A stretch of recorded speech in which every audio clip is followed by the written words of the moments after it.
Hey everybody, welcome back to the anime review for Imouri. This month, or actually last month, we did a Mecha March Madness theme, and you guys chose Neon Genesis Evangelion as the anime review that you want to do. If you haven't remember, I'm Joe, this is Ryan. What's up? And we are here to do a video review this time around and just talk about Evangelion, what our thoughts were, what we saw, what we liked about it, what we didn't like about it. I have a rubric. It's always scored on story, character development, animation, and world building. I give a 1 out of 10 score for each one, and then I do an overall score that kind of sums up everything like that in regards to the actual review itself. So without further ado, let's talk about Neon Genesis Evangelion. Evangelion is a wild ride, man. Like, I don't even know where to start with it sometimes because, to some people, they look at it and they're like, it's a masterpiece. It's a work of art.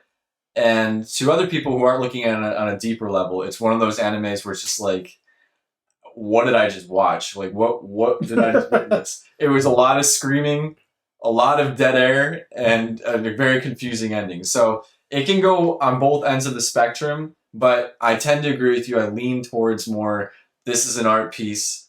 It's controversial, which I like, to be honest. I think it's cool. And in terms of the actual, I'm a big art guy with anime, so the aesthetic of the anime overall is a big key component for me.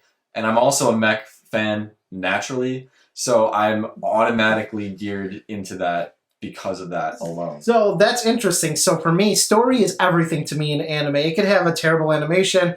The character building and the story have to be like easily 1 and 2 for me right off the bat. World building and animation can kind of go a little bit further down in the list. However, contrary to him, I actually do not like mecha. It's my least favorite genre of anime out of all. I cannot do mech anime. I really can't. But I wanted to do it anyways. And the other thing I wanted to tell you about Evangelion is a very interesting masterpiece in and of itself because it really pushed the boundaries of like censorship and what could be shown on television at the time. And there's a lot of, it's a very, very heavily themed in religious themes and a lot of adult theme in there without actually being like, I mean, if you compare it to today's standards of anime, it's nothing like obviously to the fan serviceness of like High School DD or anything like that. But at the time, it was very, again, what you said before, Ryan, very controversial, and there's a lot of undertones in there that it really hit. If you're an adult, you kind of understood it a little bit. Yeah. So our first category that I always start off with is story. Now, I don't do spoilers at all. So with spoilers, I mean, this is one of those shows where it's been out for long enough. If you haven't watched it at this point, but we won't spoil. We're not going to hear it. But long story short, we have a boy named Shinji who gets summoned by his dad, who is a pretty terrible dad in my opinion to begin with, and he is basically going to work for Nerve, and he has to pilot this mech called an Evangelion. So, long story short, they go in there. He meets up with some other characters such as Asuka, Ray. Sorry, I always want to say Rin, but Ray. Then eventually, like he gets to see his dad, and who's the other lady that I always forget? That she's like she's a main staple, a main character, but I always seem to forget her name for some odd reason. She's the girl who takes care of Shinji. Yes, it's the captain. Oh my god, why am I forgetting? And it's interesting because it's like one who's like constantly drunk, and she's constantly drunk. She's like always carefree, but at the same time, she's very responsible about her duties at the same time. So basically, Shinji has to get in this Evangelion and fight these beings called angels that come from outer space. And essentially what ends up happening is as they're fighting, he starts to discover himself a little bit, discovers a little bit about the angels. It talks more about the main point of the story, which is like the impacts, why the angels are there to begin with, why Tokyo is what it is, which is also called Tokyo 3. That's the Tokyo city that they in there. And in the story, this is the age of the second impact, because the second impact already occurred. And after 15 years, the angels finally come back, and he just has to pound them into oblivion, or tear them apart, or just go crazy on them, or he just gets beaten up too. So it goes either way. So let's talk about that story. The story, I think, is wonderful. it's a very good balance of the story. There's serious. It even starts off serious, but then you got the moments where Shinji's at school, he's hanging with his friends and stuff. So there's like downtime. There's jokes in between. Again, with what's her face. Again, Misato. Misato. Okay, Misato. I don't know why. It was slipping my head too. It is weird because the show almost starts off kind of like carefree in a weird way. Like it has some sort of like a light vibe to it. Yeah. But I mean, it gets clearly. I mean, it gets progressively dark as it. And then the story evolves as the character Shinji evolves, which we'll talk more about that in character development. Mm-hmm. But it's got there's a lot of action. There's breaks in between. There's a little bit of friendship. It tries to be a little bit more broad. And it's not just fixated on the angels and all this other stuff. Mm-hmm. There's it gives highs and lows. It's like a nice roller coaster ride. So the story in of itself, I think, is really great. The pacing's very nice. For 26 episodes, I think it does a good job of like talking about the lore, which we'll talk more about lore building and like the world building aspect of it. But also, you get to know the characters very well. You get to see the reasons why the angels are there. You get to see like Tokyo. You get to see other parts. Interestingly enough, you get to see other parts of the world as they are going about it. Mm-hmm. And obviously, for most people who have seen Neon Genesis Evangelion, they would know that it takes a really dark turn really quickly. So I don't know. What's your thoughts on the story? I think the way the story is told is the right and only way that story could be told. Like ultimately, it comes down to more of like a psychological thing between Shinji and himself. He's really kind of grappling with what he's grappling with, and that just unravels more and more as each episode goes on, and it's told and pulled out of him more and more as more characters are introduced and as you start to get to know those characters. So everybody kind of feeds off of each other, and the synergy between everybody is just, it becomes this weird kind of spiral of just craziness until you get to the end, Yeah, and that's the thing with the story, that a lot feeds on the psychological, the energy, the 100%. Flow, the emotion. That's the one thing that we got to talk about there is the story has heavy emotion. It really feeds off of Shinji's emotions, and even if you think about it, the Evangelions also feed off of Shinji's emotions, because obviously, as you've seen in the first episode, he goes into berserker mode, and a lot of things happen, and there's questions about why. Again, I'm not going to get into spoilers just because it really is a good classic masterpiece that you have to see. However, just like what you said before, Ryan, the ending. I'm going to write a blog in the near future to talk about endings in anime, because the ending of an anime can make or break the anime as a whole. Now, I'm saying this, that Evangelion is a masterpiece. However, the ending is terrible. I'll be honest with you, it's terrible. And the reason why, do you want proof of why the ending is terrible? The ending is terrible after 26 episodes. When the ending is terrible, when it has backlash from the public eye, and they remake the ending into an actual movie called The End of Evangelion. And that ends up becoming the true ending. If the ending of the original series of episodes was good, then they wouldn't have gone and made that true ending of the anime itself, which, again, they botched that real badly, and I don't think they understand. Made for great memes, though. It made a ton of memes. Yeah, standing ovation for things that you shouldn't have done. Yay! And that's the thing. The ending of, that's the biggest thing for me. Like, I love a good story, but if you have a terrible ending, it leaves a sour taste in your mouth. Deal breaker for you. It's a deal breaker. And like, you invested not only time but emotion into it just to have a faulty ending, and it just, what do you do at that point? And there's a lot of controversy by that ending of Evangelion, and for that reason is why I cannot give the story a perfect score. So your score? A 9. A 9 out of 10. If they didn't botch the ending, then it would have been fine. Now, do I think they should have made the Evangelion 1.0, 2.0, 3.0 type movies? I haven't actually seen them, so to be honest with you, I don't know. I think aren't they? Didn't they either just come out with the last one, or they're about to? They're about to come out with the last That's one. what I thought. Yeah. So, but yeah, so I give the story a 9 out of 10. It's great all the way up into the very. It's like they tripped at the finish line. Perfection was nearly in grasp, and they just they fell. Okay, that's fair. I can agree with that. I'd probably maybe give it just a little bit lower. I'd maybe go like 8.5 or 8 for me personally. But I think that's only because it comes down to some of the artistic choices of the story. Like there's just some dead silence and just some parts that just they feel like they drag for me. Yeah. A little hard in some episodes. But that's a stylistic choice. Some will think that's really cool and interesting. Others will just be like kind of annoyed by it. So I'm going in the middle ground. But I'm still overall, I'm going to give it like... Because I'm specifically, not to get too far on a tangent, but I'm specifically thinking of one scene in particular where they're in an elevator and it's literally just like 60 seconds or more. I can't remember off the top of my head, but it's a long time of just... I mean, it was meant to build tension in the scene, and I get it. But it was literally like 60 seconds plus of just the same, a static image and silence, you know? Yeah. So it's kind of like, and I think there was other reasons too. I remember reading right on it that there was like budgeting. He had, the creator of Evangelion had a lot of personal things going on. There was budget issues. There was a lot of things that actually came into play that ended up shaping the anime into what it is today. But, hey. Yeah, that's what makes it a masterpiece in some eyes, though, for sure. So. Yeah, so the one thing I do want to talk about next at this point is the animation. Because speaking off the story, the animation is like a really good one there, and I want to talk about that.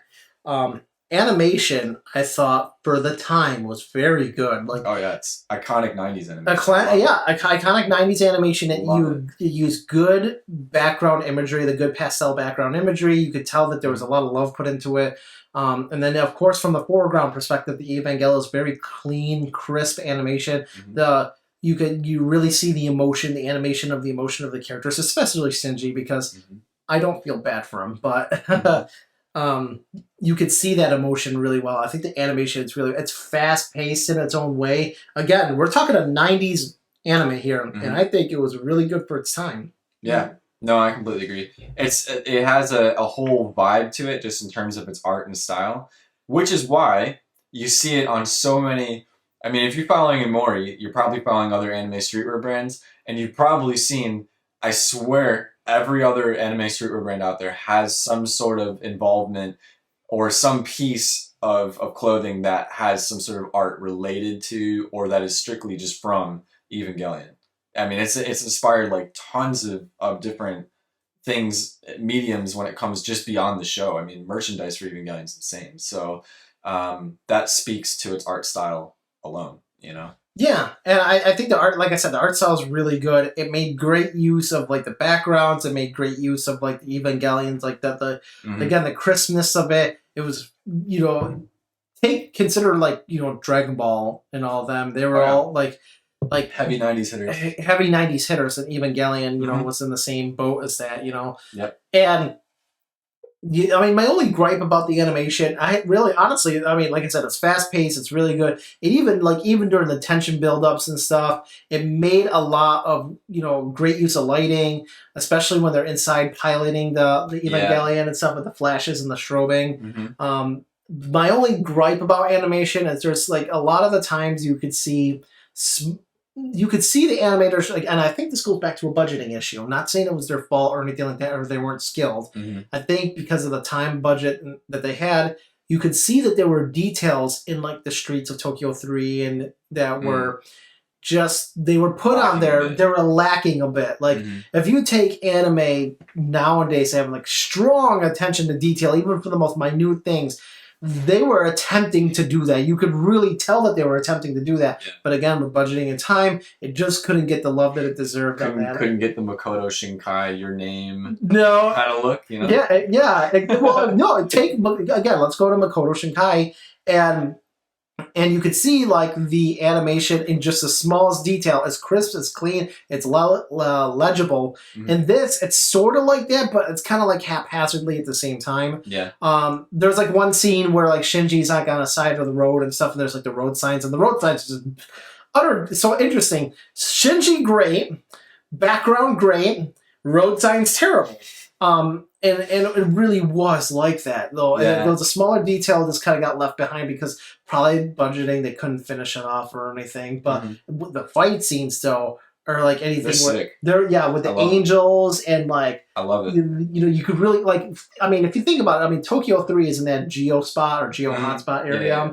And it's very mechanical. You can see the detail in that part of it, which is really nice. So they really paid attention to that. And then with the whole like the angels and like the details of the angels and all that's great. And again, the details in the Evangelion is great. But like again, the background, like they were trying to connect the foreground with the background really well, and just they were having. I think again, it came down to a budget time thing where. Yeah. But it, overall, as far as like a score for animation, I'd give it a solid 9 right off the bat. 9. I'm actually gonna go high on this. I'm gonna say 9.5 for animation. Again, just because to me, the '90s animation vibe is like it's so iconic, and they nailed it in that. And it's kind of like for me, I'm also a big Gundam Wing fan, and it gives me a similar resemblance to that. Like Gundam Wing, even they all just have that. Like nothing else looks like it. You know what I mean? It just has this like aura to it. So 9.5. I'm gonna go high on that one. 9.5? Yep. Yeah, that's not bad. That's not bad at all. I think the next thing we have to talk about is the character development. Like, man, I love the character development of Evangelion. You could unpack this forever, so we'll have to do an abbreviated. Yeah. Like, let's talk about Shinji. Shinji, it's like his character development. Let me put this in perspective. Negative character development is still a negative emotion character development. Like there's a lot of conceptions out there that character development has to be in a positive way. Like they have to grow as a human being and they have to be better off or anything like that. That is not the case in real life. And this was where the controversy becomes like a thing about Evangelion.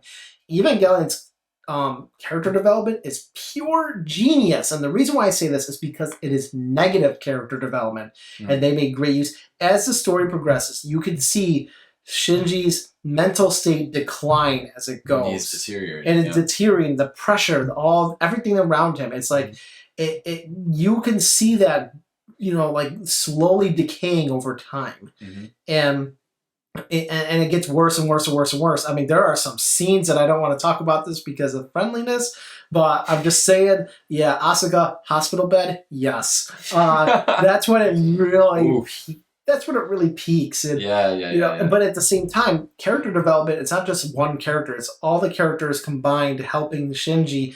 They're growing as a character while Shinji is not growing. Well, he's developing negatively, even though everyone around him is like trying to develop positively and trying to use that positive development to make Shinji better. Of course, it doesn't work, but no. I mean, look at Asuka, for instance. I mean, the OG Tsundere. The OG, yeah. I mean, she really is. I mean, she is the OG of OG Tsundere. She's like iconic. I mean, in my opinion, is there anyone that you can think of that came before her that really set a tone like she did? Not really. I mean, not that I could think of. Not off my head. No, not off the cuff.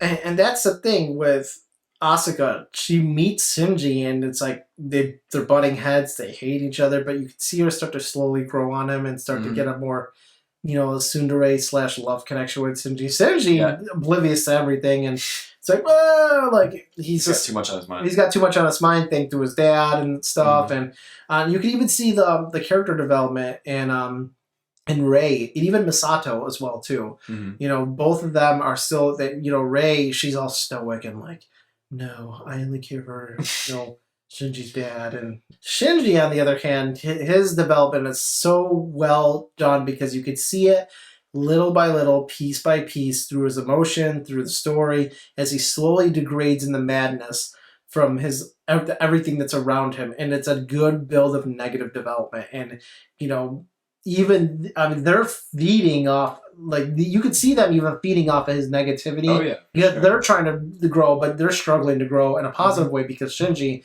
who encapsulates all of them, is like, yeah. Well, and everybody in the show, too, each character has their own set of unique issues and problems, too, that they're dealing with. You know what I mean? Like, Asuka has her whole background that's, like, kind of jacked up. and Rei has a super jacked up background, and Misato's got her own set of issues. You know what I mean? Like every single character in that show is all dealing with some sort of really jacked up issue of their own, and the fact that they're all together, they're like almost spiraling off of each other's emotions and just craziness that they're all dealing with individually, and now they're trying to come together to get through a set of problems together as well. So it's like this whole it's a challenge and a hot mess. And then Shinji, he's trying to better himself because he can clearly see that the people around him are bettering himself. Mm-hmm. And what's happening is he just can't. The stress of like the pressure his dad puts on him, and the whole thing with the angels and understanding, and then some other things that happen. Again, I'm not going to talk about spoilers. They start to, it's basically a losing battle the entire time. It's like, you could see the failure coming into fruition, and then that is a form of character development. It's a great way because the story is about like emotions and psychology, and there's like all this things that's built up that's happening. Yeah. So I think overall I would give the character development, just because it was done so well, it was played so well, I give it a straight 10. Do you really? Yeah. I'm close to that. I probably do 9.5 again. 9.5? Yeah. 9.5, 10? Yeah, there you go. Yeah. Character building. The last thing, and this is the one that I want, this is what makes me excited about Evangelion. This is probably the most controversial of the whole thing, is the world building. Now, I don't know how many people out there like are into like religious studies, Christian Judeo values, or the Bible, or anything of that but there is a ton of that in the anime. And basically, almost every single episode has some form of religious talk in there, whether it's a couple of lines, whether it's like something a little bit more like, what's the word I'm looking for? Like more apparent, like in the opening, obviously you see like... Well, yeah, some of it's more blunt than others. I mean, there's literally giant crosses that fly down from the sky at one point. Yeah, and then there's like... That's about as obvious as it gets, that there's some clear religious references. Yeah.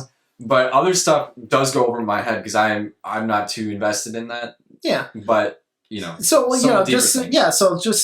even the symbols that are on there have like some sort of like Christian, Judeo, Jewish, Hebrewish like value in there. I'm not saying it's 100% perfect because obviously it's still an anime. But you can kind of say it's fictional, but there is like some references. But like it's interesting, like. Take the lance, for instance, the lances that they use. It looks like a tuning fork, in my opinion. But like, I think it is just a giant tuning fork. Yeah. But like, if you think about it, the lance is literally called the Lance of Longinus in the anime. And for anybody who doesn't know, the Lance of Longinus, also known as the Spear of Destiny, was the spear that pierced Christ's heart when he was crucified on the cross. And that is humongous religious implications. If you think about it from Adam and Lilith, that is an Adam and Eve telling, basically. Yeah, that one's a little more, you can kind of see that. You can kind of see that if you really think about it, like, Adam and Eve, the forbidden apple, that obviously humans were born. In this case, Adam and Lilith. Lilith wasn't supposed to be there, and humans were born because of that, So like there's a lot of that you could really see, and it's interesting because even I think episode 4, episode 5 is really when they start hitting on that lore about the angels and stuff. It's a little bit more subtle, but then you start to know about like the embryo and stuff like that. There's like things going on, and like that this is Adam, the first one, and you can really see that. And even the lore where like we are in the age of 15 years later, the angels, the second impact. Then they talk about the second impact and what happened, and the lore in there is continually building because they talk about going to Antarctica or like all these other places. They're in Germany. Even the U.S. is involved at some point, and it gets like kind of like more world catastrophe-ish. So it brings like all these things together, I can't give it too low of a score. I'm gonna go more like around I'm gonna say 7. I'm gonna go with a 7 for that one personally. I have to look at it from a world building perspective, from the actual like anime in of itself, because they wanted to tie. If you think about Gundam had like a lot of like real world politics in there. What politics would look like from a real life perspective, because obviously it's a Principality of Zion and like the Earth Federation, and they're fighting and the warring. This one's like the same thing, but on more of a religious level. It really took a religious aspect and like brought it into an anime that, you know, obviously the angels and stuff like that, it doesn't really exist. Yeah. But they did a great job of like doing their homework and building out that lore, not just in Tokyo, but spreading it out throughout the whole world of Evangelion. And like there's all these like implications and stuff of, you know, where everything has began and, you know, the beginning, the end and stuff. And I think they did a great job of that. So I give that like a solid 9. Okay. Overall, I give the anime a 9. It's not perfect, but it's pretty dang close to it. There's things that they could have fixed in there with a little bit of animation. I'm not saying that the perfect anime doesn't exist. However, they botched the ending. That's like they had an opportunity, like really end it really well. They botched it. The animation I thought was really good for the most part, minus a little bit more polishing. I'm not to say it needed to be absolutely perfect, but you could tell where the things were a little bit rushed. Overall, it was a great experience, and you know, I hope, you know, hopefully that's a great score for what everybody's saying. You know, like I read a lot of different anime reviews on top of that, so people are very mixed reviews, but looking at all factors, I give it a 9. All right, I think that's solid. That's fair, and I'd probably be close to that too if I crunch my numbers afterwards. So yeah, but yeah, I mean, hey, you've got the Midas touch for reviews. If you haven't caught this guy yet, you got to go to the Imouri blogs. He's literally been cranking out reviews like every month since what, last October now? No, August, I think. August is... No way. Has it been that long now? It has been that long. So how many reviews are we got? This is like numbers 8 or 7? Well, I can't math. It's been a lot. Yeah, so let me see here. So August was the first, I think was the first one. Yeah, it's been at the end of every month since then, basically. Basically. This one we took a little bit longer on just because we wanted to do a video review. We're changing the format. Yeah, we want to try and do new things and everything. And if you want to know, yes, I really do like the, you know, Angel Thesis. Like I love the opening to it. You know, I think it's got a really good tie-in. That's a bop. That's a meme in of itself too. Dude, the amount of memes that came out of Evangelion gets a 9 for that. Just on the meme score. Exactly. But like, yes, hopefully you guys enjoy it. We will do more of these. I like doing my written formats and stuff, but I want to like do like one every now and then. Maybe one of these days I'd like to do a video review. If you guys vote one day to please do No Game No Life, of all the anime out there, it is my #1 anime. Hey, if you guys follow Imouri, you know for a long time my favorite anime is Ananatsu, but this man, No Game No Life, that's his jam. He's got you. We might just have to do a No Game No Life review without a people's vote or anything, just so you can finally give your peace of mind on it. I mean, personally, when I rate it, I give it a 11 out of 10. Would you say is that your personal favorite anime? It's my personal favorite anime of all time, and there's a lot of reasons why. There's a lot of reasons why it is. We'll do a 3-part documentary series, 1 hour episode each. Yeah, well, I hope you guys like this. Hopefully you guys like the score. Like I said, it's a fantastic anime.